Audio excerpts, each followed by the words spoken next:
بسم اللہ الرحمن الرحیم۔ السلام علیکم ورحمۃ اللہ وبرکاتہ۔ آج ہم ایک متقی نوجوان کا واقعہ بیان کرتے ہیں۔ اس سے پہلے اگر آپ نے اس چینل کو سبسکرائب نہیں کیا تو پلیز اس کو سبسکرائب کر دیں اور بیل کا بٹن پریس کر دیں تاکہ اس طرح کی اچھی ویڈیوز آپ تک مستقل پہنچتی رہیں۔ تو چلیں شروع کرتے ہیں۔ ایک بزرگ فرماتے ہیں کہ میں ایک سال سخت گرمی میں حج کو چلا۔ لو بڑی شدت سے چلتی تھی۔ ایک دن جب میں وسط حجاز میں پہنچا تو اتفاقاً قافلہ سے پچھڑ گیا اور مجھے کچھ غنودگی سی آ گئی۔ دفعتاً آنکھ جو کھلی تو اس جنگل بیابان میں ایک آدمی نظر آیا تو میں جلدی اس کی طرف چلا تو دیکھا ایک کم سن لڑکا تھا۔ اس کی داڑھی بھی نہ نکلی تھی اور اس قدر حسین کے گوئے 14ویں چاند کا متبادل تھا، بلکہ دوپہر کا سورج اس پر ناز و نعمت کے کرشمے چمک رہے ہیں۔ میں نے اس کو سلام کیا۔ اس نے کہا ابراہیم وعلیکم السلام۔ میرا نام لینے پر مجھے انتہائی حیرت ہوئی اور مجھ سے سکوت نہ ہو سکا۔ میں نے بڑے تعجب سے پوچھا کہ صاحبزادے تجھے میرا نام کس طرح معلوم؟ تو نے مجھے کبھی پہلے دیکھا؟ کہنے لگا ابراہیم جب سے مجھے معرفت حاصل ہوئی ہے میں انجان نہیں بنا، اور جب سے مجھے وصال نصیب ہوا کبھی فراق نہیں ہوا۔ میں نے پوچھا اس سخت گرمی میں اس جنگل میں تجھے کیا مجبوری کھینچ کر لائی؟ کہنے لگا ابراہیم اس کے سوا میں نے کبھی کسی سے انس پیدا نہیں کیا اور نہ اس کے سوا کسی کو ساتھی اور رفیق بنایا۔ میں اس کی طرف بالکلیہ منتقل ہو چکا ہوں اور اس کے معبود ہونے کا اقرار کر چکا ہوں۔ میں نے پوچھا کہ تیرے کھانے پینے کا ذریعہ کیا ہے؟ کہنے لگا محبوب نے اپنے ذمے لے رکھا ہے۔ میں نے کہا خدا کی قسم مجھے ان عوارض کی وجہ سے جو میں نے ذکر کیے تیری جان کے ہلاک ہونے کا اندیشہ ہے۔ تو اس نے روتے ہوئے کہ اس کی آنکھوں سے آنسوؤں کی لڑی موتیوں کی طرح سے اس کے رخساروں پر پڑ رہی تھی۔ چند شعر پڑے جن کا ترجمہ یہ ہے: کون شخص ڈرا سکتا ہے مجھ کو جنگل کی سختی سے، حالانکہ میں اس جنگل کو اپنے محبوب کی طرف چل کر قطع کر رہا ہوں اور اس پر ایمان لا چکا ہوں۔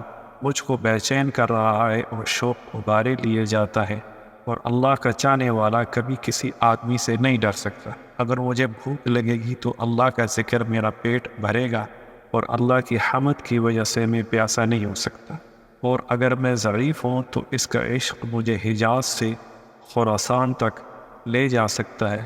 تو میرے بچپن کی وجہ سے مجھے حقیر سمجھتا ہے۔ اپنی ملامت کو چھوڑ، جو ہونا تھا ہو چکا۔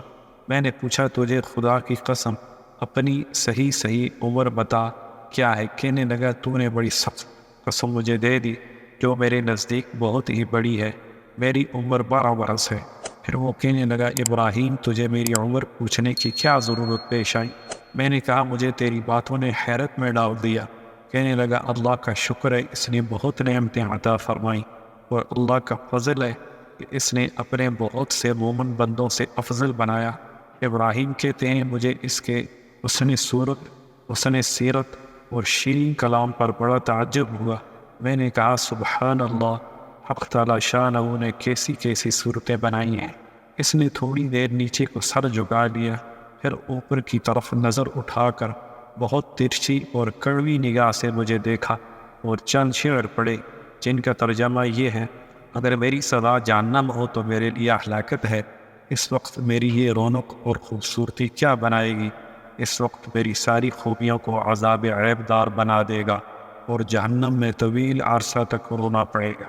اور جبار جل جلالہ یہ فرمائے گا او بدترین غلام، تو میرے نافرمانوں میں سے ہے، تو نے دنیا میں میرا مقابلہ کیا، میری حکم عدولی کی، تو میرے عہد و پیمان کو بھول گیا تھا یا میری قیامت کی ملاقات کو بھول گیا تھا۔ اے ابراہیم تم اس دن دیکھے گا کہ فرما برداروں کے منہ 14ویں رات کی چاند کی طرح چمک رہے ہوں گے، اور حق تعالی شانہ اپنے اوپر سے انوار کے پردے ہٹا دیں گے، جس کی وجہ سے یہ فرما بردار اس پاک ذات کی زیارت سے ایسے مبعوث ہو جائیں گے کہ اس کے مقابلے میں ہر نعمت اور ہر راحت کو بھول جائیں گے، اور حق تعالی شانہ ان فرما برداروں کو ہیبت اور خوشنودی کا لباس پہنائیں گے، اور ان کے چہروں کو رونق اور شادابی عطا ہوگی۔ یہ اشعار پڑھ کر کہنے لگا ابراہیم مہجور وہ ہے جو دوست سے منقطع ہو گیا، اور وصال اس کو حاصل ہے جس نے اللہ تعالیٰ کی اطاعت سے وافر حصہ لیا۔ ابراہیم اپنے رفقائے سفر سے بچھڑ گئے ہوئے ہو۔ میں نے کہا ہاں میں ایسا ہی رہ گیا، تو اس سے اللہ کے واسطے سوال کرتا ہوں کہ تو میرے لیے دعا کر کہ میں اپنے ساتھیوں سے جا ملوں۔ میرے اس کہنے پر اس لڑکے نے آسمان کی طرف دیکھا اور کچھ آہستہ آہستہ زبان سے کہا کہ مجھے اس کے ہونٹ حرکت کرتے ہوئے معلوم ہوئے۔ اس وقت مجھے دفعتاً نیند کا جھونکا سا آیا یا بے ہوشی سی ہوئی۔ اس سے جو میں نے افاقہ پایا تو قافلے کے بیچ میں پر اپنے آپ کو پایا، اور میرے اونٹ پر جو میرا ساتھی تھا وہ مجھ سے کہہ رہا تھا ابراہیم ہوشیار رہو، سنبھلے رہو، ایسا نہ ہو اونٹ پر سے گر جاؤ۔ اور اس لڑکے کا مجھ کو کچھ پتہ نہ چلا کہ وہ آسمان پر اڑ گیا یا زمین کے اندر اتر گیا۔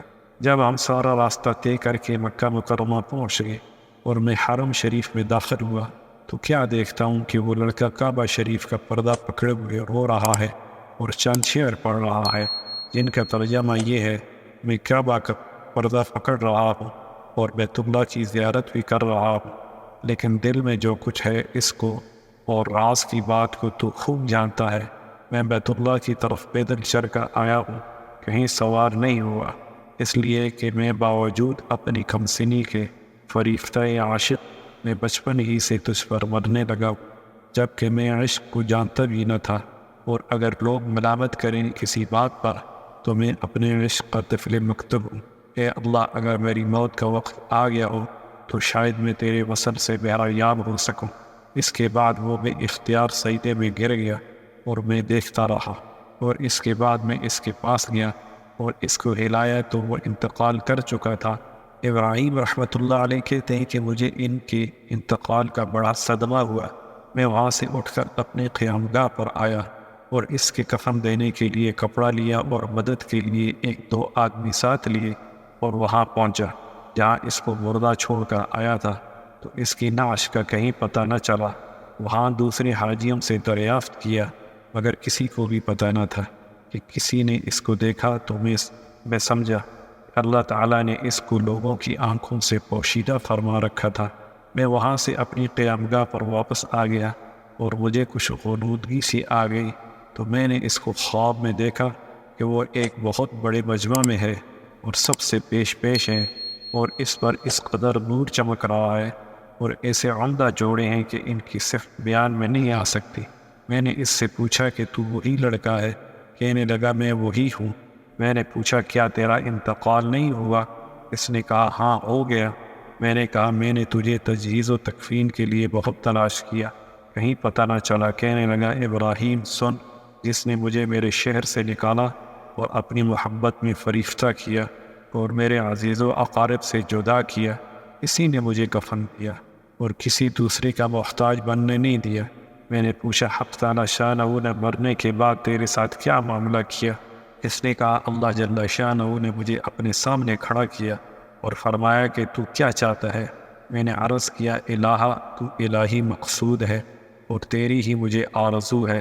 فرمایا کہ بے شک تو میرا سچا بندہ ہے اور جو تو مانگے اس کے لیے کوئی رکاوٹ نہیں۔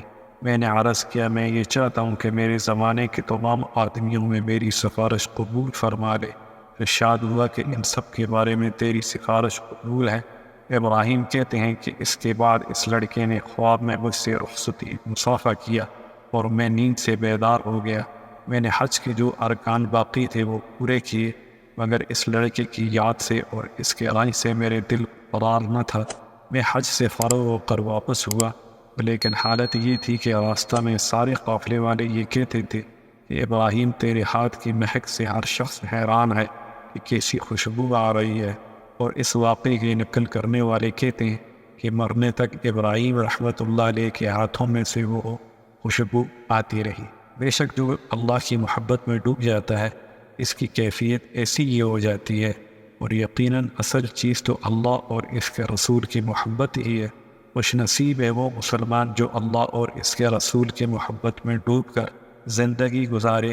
دعا ہے کہ اللہ تعالی ہمیں بھی اپنے حقیقی محبت نصیب فرمائے، آمین۔ السلام علیکم ورحمۃ اللہ وبرکاتہ۔